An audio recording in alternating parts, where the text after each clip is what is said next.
परमेश्वर सदा मुक्त रहता है, कभी बंधन में नहीं आता।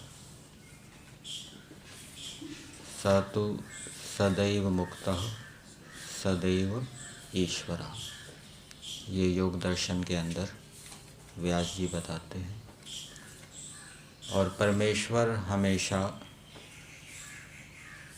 ऐश्वर्यशाली रहता है, कभी ऐश्वर्य से रहित नहीं होता, कभी बंधन में नहीं आता। जीवात्मा तो बंधन में आता है, बंधन से छूटता भी है, ऐश्वर्य को प्राप्त होता है और ऐश्वर्य से रहित भी हो जाता है। तो जीवात्मा के बंधन का क्या कारण है?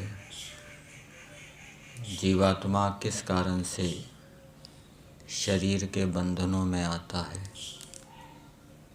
उसके ऊपर मीमांसा की गई है सांख्य दर्शन के अंदर।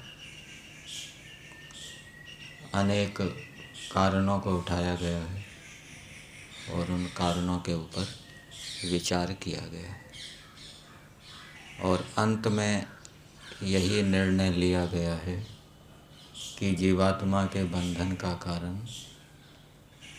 क्या है? अविद्या। अविद्या के कारण जीवात्मा बंधन में आता है। तो जिन कारणों को उठाया गया है सांख्य दर्शन के अंदर, उनको हम क्रम से लेते हैं। एक कारण बताया गया कि क्या जीवात्मा स्वभाव से बंधन में आता है? जीवात्मा का यह स्वभाव है बंधन में आना। यदि स्वभाव से जीवात्मा बंधन में आएगा तो स्वभाव कभी पृथक नहीं होता। स्वभाव हमेशा द्रव्य के साथ, वस्तु के साथ रहता है। तो ऐसी स्थिति में क्या होगा कि जीवात्मा कभी बंधन से मुक्त नहीं हो सकता।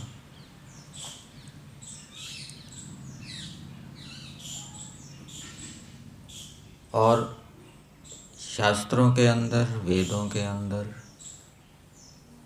जीवात्मा के मुक्ति की बात बताई गई है, मुक्ति के साधन बताए गए हैं। तो वो सारे के सारे साधन व्यर्थ हो जाएंगे और ईश्वर ने जीवात्मा के मुक्ति के विषय में बताया है, उसके साधन बताए हैं। तो इससे क्या बात निकलती है? जीवात्मा हमेशा बंधन में नहीं रहता, उसकी मुक्ति होती है। इसलिए स्वभाव जीवात्मा के बंधन का कारण नहीं है।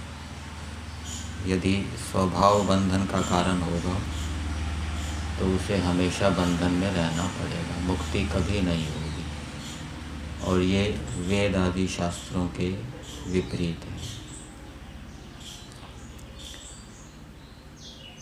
फिर पूर्व पक्षी ने ये बात उठाई कि आपने कहा कि स्वभाव द्रव्य से कभी पृथक नहीं होता, स्वभाव हट भी जाता है।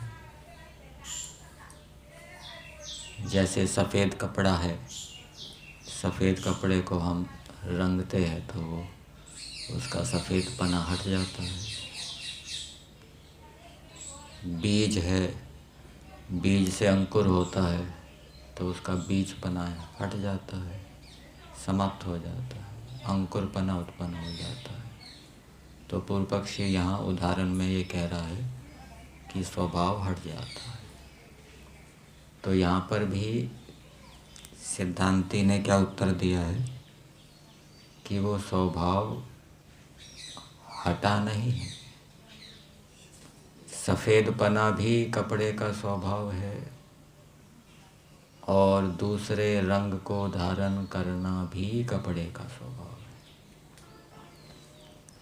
तो जो सफ़ेद कपड़े को रंगा जाता है उस समय उसका जो दूसरा स्वभाव है वो प्रकट हो जाता है। इसी प्रकार से बीज के अंदर भी अंकुर होने का स्वभाव है, बीजपना भी है और उसके अंदर अंकुर होने का भी स्वभाव है।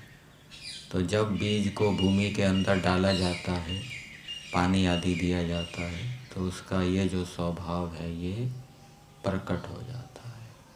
पहले वाला स्वभाव हटता नहीं, पहले वाला स्वभाव रहता ही है।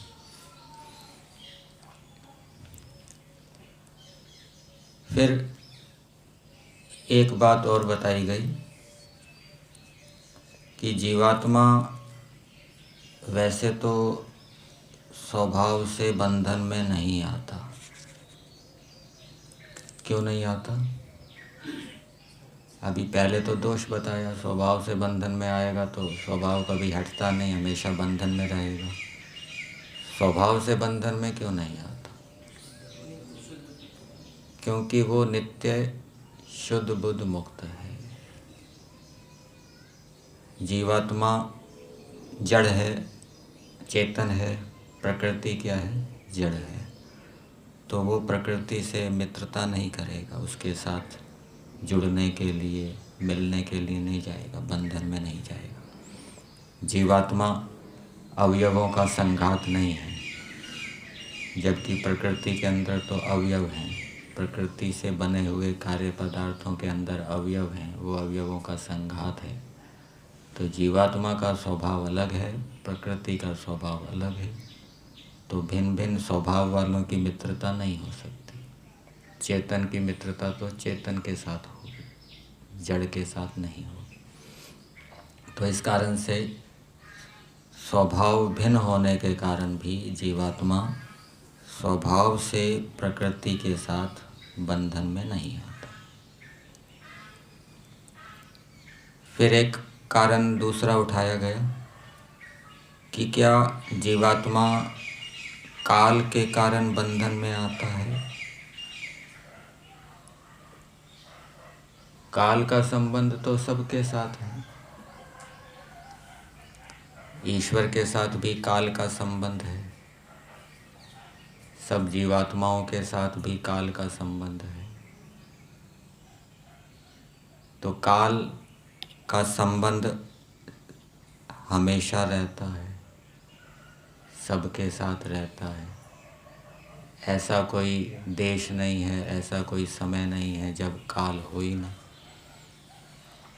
तो इस कारण से काल के कारण भी जीवात्मा का बंधन नहीं होता। फिर तो सभी जीवात्माएं बंधन में चली जाएगी। काल हमेशा रहता है, सब जीवात्माओं के साथ संबद्ध है, तो सभी जीवात्माएं फिर बंधन में रहेगी, क्योंकि काल का कभी अभाव होता नहीं। और ईश्वर का भी संबंध हमेशा काल से रहता है, तो काल भी बंधन का कारण नहीं है।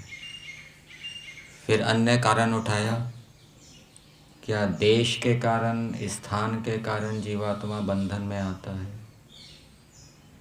तो देश का संबंध भी सभी जीवात्माओं के साथ है।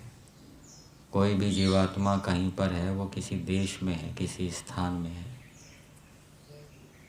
तो सब जीवात्माओं के साथ देश का संबंध है। तो फिर सब जीवात्माएं ही बंधन में रहेगी। हर समय देश का संबंध रहता है, कोई ऐसा समय नहीं है जब देश का, स्थान का संबंध जीवात्मा के साथ ना रहता हो।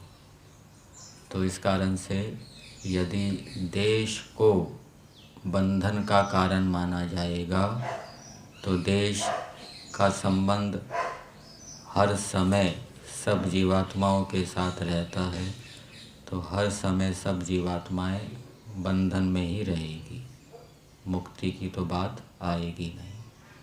और ये वेद आदि शास्त्रों के विरुद्ध है कि वेद के अंदर, शास्त्रों के अंदर जीवात्मा के मुक्त होने की बात बताई गई है। फिर एक कारण और उठाया गया कि क्या अवस्था के कारण जीवात्मा का बंधन होता है, अवस्था से वहाँ शरीर की अवस्थाएं ली गई है।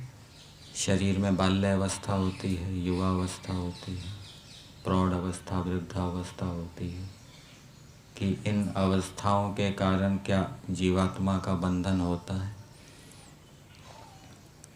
तो ये जो शरीर की अवस्थाएं हैं, ये तो बंधन होने के बाद प्राप्त होती है। जब जीवात्मा प्रकृति से बंधता है, शरीर से बंधता है, फिर ये अवस्थाएं प्राप्त होती है। तो ये तो कारण हो नहीं सकता, कारण तो पहले होता है, बाद में होता नहीं है। और यदि ऐसा कहा जाए कि पिछले जन्म में, पिछले शरीर की जो अवस्थाएं थी, अब जो शरीर प्राप्त हुआ, चलो ये अवस्थाएं तो कारण नहीं है। पिछला जो शरीर था जीवात्मा के पास, उस शरीर की जो अवस्थाएं थी, उसके कारण जीवात्मा बंधन में आ गया हो, तो फिर यहाँ पर भी ये बात घटेगी। अब इस वर्तमान शरीर की जो अवस्थाएं हैं, ये फिर आगे जीवात्मा के बंधन का कारण बनेगी। तो इसका मतलब ये है, जितने भी शरीरधारी जीवात्मा हैं, सभी बंधन में ही रहेंगे, कभी मोक्ष होगा ही नहीं। मुक्ति में भी जीवात्मा कब जाता है? जीवन मुक्त होता है पहले, फिर पूर्ण मुक्त होता है। और जीवन मुक्त के पास भी शरीर होता है, उस शरीर की अवस्थाएं होती हैं, तो वो भी फिर बंधन को ही प्राप्त रहेगा, मोक्ष को प्राप्त नहीं करेगा। इस कारण से अवस्था भी जीवात्मा के बंधन का कारण नहीं। फिर एक कारण और उठाकर उसके ऊपर विचार किया गया, क्या कर्म के कारण जीवात्मा बंधन में आता है? वैसे वैदिक दृष्टि से जो सकाम कर्म हैं, वो तो बंधन के कारण हैं। सकाम कर्मों के कारण जीवात्मा बंधन में आता है। लेकिन यहाँ कर्म से ये पाप पुण्य सकाम कर्म नहीं लिए जा रहे, कर्म से लिया जा रहा है क्रिया, जो अहंकार, मन, इंद्रियां आदि क्रियाएं करते हैं। जो अहंकार क्रिया करता है, मन क्रिया कर, क्या इनके कारण जीवात्मा बंधन में आता है? मन इंद्रियों को प्रेरित करता है, अहंकार को भी कर्ता कहा गया है, अहंकार कर्ता ना पुरुषा। तो यदि अहंकार के अंदर जो व्यापार हो रहा है, मन के अंदर जो व्यापार हो रहा है, इंद्रियों के अंदर जो व्यापार हो रहा है, जो जीवात्मा को मिले हुए है, जीवात्मा जिनके साथ जुड़ा हुआ है, तो इन साधनों के व्यापार, इन साधनों के क्रियाकलाप क्या जीवात्मा के बंधन के कारण है? तो यदि इनको बंधन का कारण माना जाएगा तो दोष आएगा। क्रिया ये करें, क्रिया मन करे, क्रिया अहंकार करे, क्रिया इंद्रियां करे, और बंधन में कौन आए? जीवात्मा। फिर तो जब यदि एक के कर्म का फल दूसरे को मिलता है, एक की क्रिया का फल दूसरे को मिलता है, फिर तो दूसरी जीवात्माएं भी बंधन में आएगी, अति प्रसक्ति का दोष आएगा। तो ये कर्म भी क्या है? क्रिया, जो अहंकार, मन, इंद्रियां आदि क्रियाएं करते हैं, ये भी जीवात्मा के बंधन का कारण नहीं है।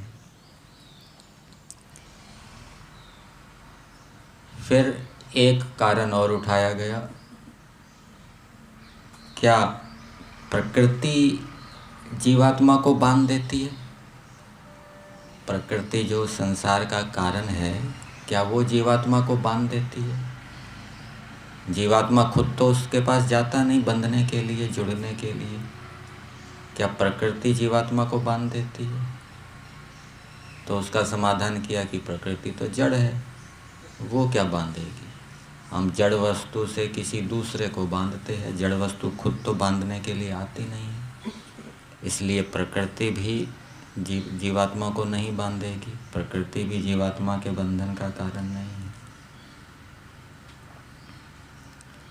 फिर एक कारण और उठाया गया, क्या अविद्या जीवात्मा के बंधन का कारण है? अविद्या के दो अर्थ किए जाते हैं।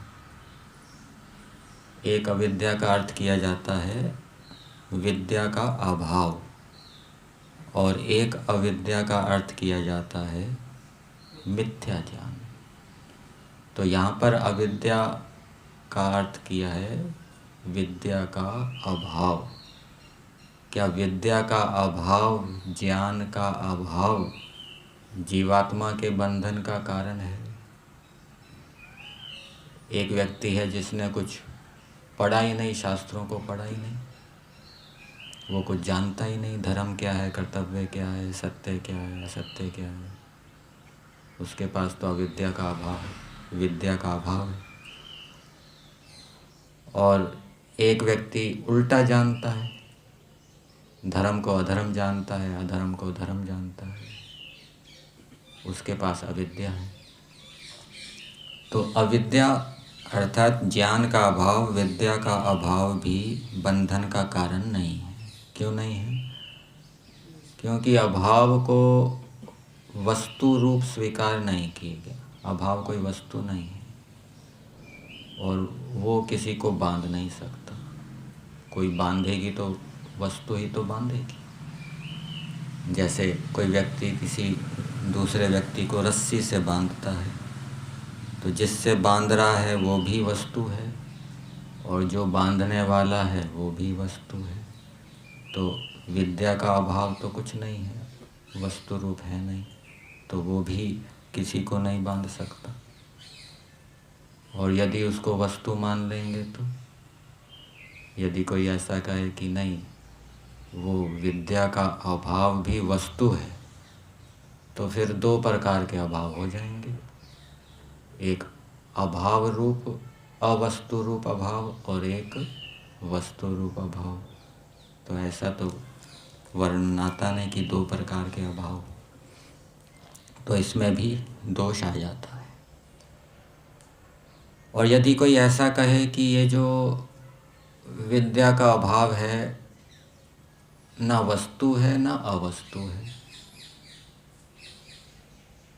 उसको हम कह नहीं सकते, वो अनिर्वचनीय है। यदि कोई ऐसा कहे तो ऐसा कोई पदार्थ है ही नहीं जो वस्तु रूप भी ना हो, अवस्तु रूप भी ना हो। ऐसे पदार्थ को स्वीकार नहीं किया गया, ऐसा कोई पदार्थ होता नहीं। जब ऐसा कोई पदार्थ प्रत्यक्ष आदि प्रमाणों से उपलब्ध हो ही नहीं रहा, तो वो कैसे मानेंगे हम उसको, वो कैसे बांधेगा। इसलिए अविद्या भी जीवात्मा के बंधन का कारण नहीं है। अब ये सिद्धांती ने ये बात उठाई कि ऐसा कोई पदार्थ नहीं है जो वस्तु भी ना हो, अवस्तु भी ना हो। तो पूर्व पक्षी ने कहा कि हम आपकी तरह 6 पदार्थों को मानने वाले नहीं हैं, जैसे वैशेषिक वाले 6 पदार्थों को मानते हैं, अथवा न्याय वालों की तरह हम पदार्थों को मानने वाले नहीं हैं। हम इसको भी एक पदार्थ मानते हैं। ठीक है, तो उसका क्या समाधान किया कि यदि कोई बालक व्यक्ति अथवा नशेड़ी व्यक्ति कोई बात कहे जो कि तर्क से विपरीत हो, प्रमाण से विपरीत हो, तो वो स्वीकार करने योग्य नहीं है। ठीक है ना? किसी की बात जो प्रमाण से विरुद्ध हो, कुतर्क से युक्त हो, वो बात स्वीकार करने योग्य नहीं होती। इसलिए ऐसा कोई पदार्थ नहीं है जो वस्तु भी ना हो, अवस्तु भी ना हो। फिर एक कारण और उठाया गया, क्या गति विशेष के कारण जीवात्मा का बंधन होता है? गति विशेष का एक अर्थ किया है, जैसे गुणों के अंदर गति होती है, चलम च गुण वृत्तम कहा गया है। मन जो है वो भी गुणों से बना है, बुद्धि गुणों से बनी है, और भी जितने सांसारिक पदार्थ हैं वो 3 गुणों से बने हैं। उनके अंदर गुणों का व्यापार होता रहता है। जैसे कोई फल है, ताज़ा फल है, वो कुछ दिनों के बाद बासा हो जाता है, कुछ दिनों के बाद सड़ जाता है, गल जाता है। तो ये किस कारण से हुआ? गुणों की क्रिया के कारण। उसके अंदर जो गुण विद्यमान थे उनकी क्रिया के कारण ये स्थिति उत्पन्न हो गई। तो क्या ऐसी क्रिया के कारण आत्मा के अंदर भी क्या ऐसी क्रिया होती है जिसके कारण जीवात्मा बंधन में आ गया? कार्य पदार्थों में तो ऐसी क्रिया होती है, गुणों से संबंधी क्रिया होती है। क्या आत्मा के अंदर भी ऐसी क्रिया होती है? आत्मा के अंदर तो ऐसी क्रिया हो नहीं सकती। क्यों?